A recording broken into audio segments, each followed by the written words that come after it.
I mean, almost literally. Do you remember the poem, The Snake? Trump would weirdly recite it at all the campaign rallies.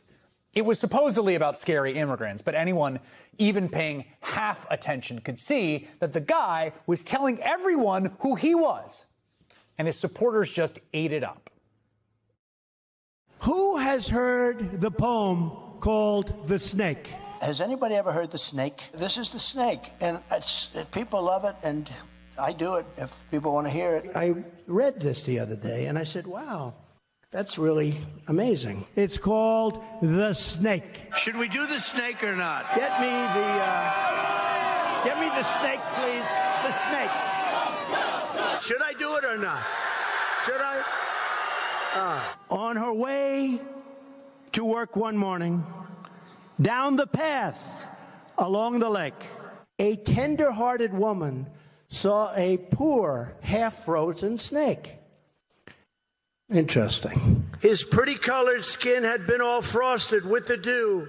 Oh, well, she cried, I'll take you in, like we're doing. Take me in, oh tender woman. Take me in, for heaven's sake. Take me in, oh tender woman, sighed the broken snake. She clutched him to her bosom. You're so beautiful, she cried. But if I hadn't brought you in by now, oh heavens, you would have died. She stroked his pretty skin again and kissed and held him tight. But instead of saying thank you, that snake gave her a vicious bite. I saved you, cried the woman, and you've bitten me. But why? You know your bite is poisonous, and now I'm going to die. Oh, shut up, silly woman, said the reptile with a grin. You knew damn well I was a snake before you took me in. That man is now the President of the United States. For the second time, think about what that means for a moment. Not as a metaphor, as a confession, because that is exactly what it was. The snake doesn't just bite the woman. The snake says, shut up, you silly woman. The snake reveals in the moment that he's killing the woman, like, this was a con all along. I don't care. You knew damn well I was a snake when you let me in. And here we are. We're at that moment in the story. Because yes, we did. Donald Trump was a snake, and we did let him in twice. And now he is biting us over and over and over and basically calling us stupid. Before we go deeper into what the record actually shows, make sure you are subscribed to Audit the System, because we do not just cover the story, we follow the evidence. Here is the visual you need to hold in your mind for the next 10 minutes. Imagine a man standing in front of a crowd, holding up a mirror and saying, this is my face, this is what I am, this is what I do, and the crowd cheers. That is not spin. That is not interpretation. That is the documented record of what happened at campaign rally after campaign rally between 2016 and 2024. The poem was always the tell. Nobody read it. Now the tell is a transaction. 3,700 stock trades in the first 3 months of a single presidential term. That is not a portfolio. That is a trading floor. We're learning about the president's stock trading, which is on a level that no one has ever seen from a politician anywhere, including Congress. 3,700 transactions in the first 3 months of this year? Oh, it's an outside firm that handles those trades, he says. So it must be sheer coincidence, for instance. His portfolio is filled with the same companies whose CEOs went to China with him, or with Dell Computer. Earlier this year, more than $1 million worth of stock was bought for the Trump org. Then Donald Trump went out and told everyone, literally, go buy a Dell. Then yesterday, the Pentagon announced a $9.7 billion contract with, wait for it, yes, you got it, Dell Computer. A $10 billion deal. And in after-hours trading tonight, their stock was up almost 40%. Now, Dell says they won the contract fair and square. You can decide whether you find that credible. Federal financial disclosure records, which are publicly available on the Office of Government Ethics website, show a volume of presidential trading that has no modern precedent. An outside firm handles the trades, we are told, meaning the sitting president of the United States does not personally execute the orders. He just happens to publicly tell Americans to buy Dell Computer stock. And then the Pentagon announces a $9.7 billion contract with Dell Computer. And then Dell's stock jumps 40% in after-hours trading. That is the sequence. In that order. On the public record. The snake was always going to bite. That is the first time we say it here. And it will not be the last. ProPublica, using sourced reporting and a named government official speaking under condition of anonymity, reported that Department of Defense staffers were directed to work around the clock to finalize a $600 million federal loan to a North Carolina startup. The directive, according to a DoD official quoted in that report, came from the White House. 3 months before that loan was pushed through, the venture capital firm associated with Donald Trump Jr. had taken a stake in that same company. The Pentagon says the relationships were unrelated. You are capable of reading a timeline. You do not need anyone to interpret it for you.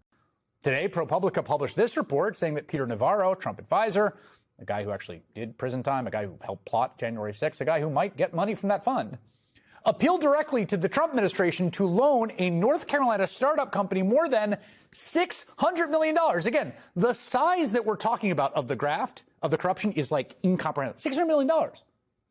That was 3 months after the venture capital firm of Donald Trump Jr. took a stake in that same company. What a coinky-dink. Well, Don Jr. and the Pentagon say those relationships had nothing to do with the deal. ProPublica reports that DoD staffers were tasked with working around the clock to get the loan, and as one DoD official, granted anonymity, told the outlet, and I quote, "The call came from the White House. We have to get this done." But here is the question that should make this feel less like a political headline and more like a thriller. If a foreign government had orchestrated this exact sequence, a public stock tip, a federal contract, a 9-figure loan to a company linked to the leader's family, what would the United States government call that? What statute would apply? What agency would investigate? Hold that question, because the answer does not change based on the nationality of the person doing it. Meanwhile, the physical infrastructure of the federal government is being renamed. The Kennedy Center now carries a second name. The Institute of Peace carries a new first name. Banners depicting the president hang inside the Department of Justice. A proposal exists to put his face on a $250 bill. Passport covers for residents of the Washington metropolitan area are reportedly being redesigned. An airport in Palm Beach was renamed, with a licensing agreement that generates revenue for the namesake from merchandise sales at that airport. These are not allegations, these are documented administrative actions, press releases, and public procurement records. And all of this happens. And as all of this happens, the man and his bootlickers are busy plastering his name and his face on everything. Today we learned Trump is trying to print a $250 bill with his own face on it, like the U.S. passports with his face that are apparently coming this summer to those who are unfortunate enough to live in the D.C. area.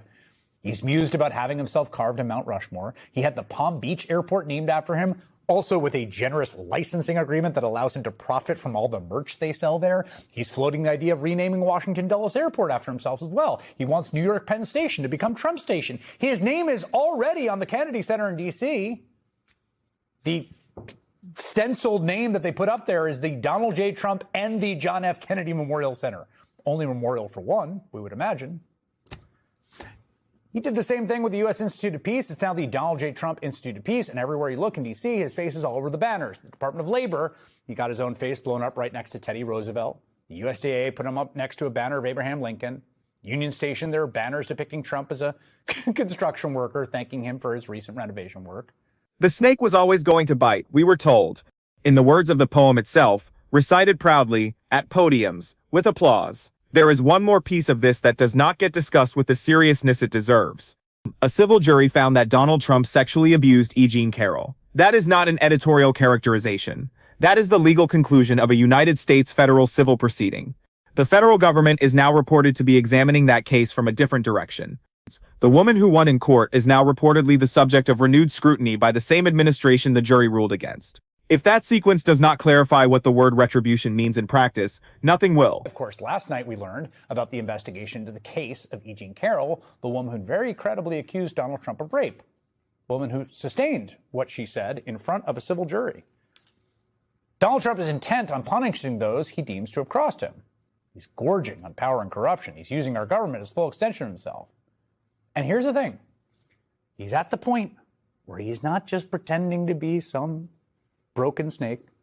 He's not frozen. He's not trying to be anything else. No, this is the point in the story when he tells us all. And he bites us. And I gotta say, no one can say they are surprised by any of it. The snake was always going to bite. That is the third time. Remember where you heard it. Here is where we leave you, and here is what we ask you to do. Go to the Office of Government Ethics website. Pull the most recent presidential financial disclosure filing. It is a public document. It is free. Read the transaction volume. Read the asset list. Then come back to the comments section below and answer one question. At what point does a pattern of conduct stop being a coincidence and start being a policy? If this kind of evidence-based analysis is what you come here for, like this video, share it with one person who needs to see it. Subscribe to Audit.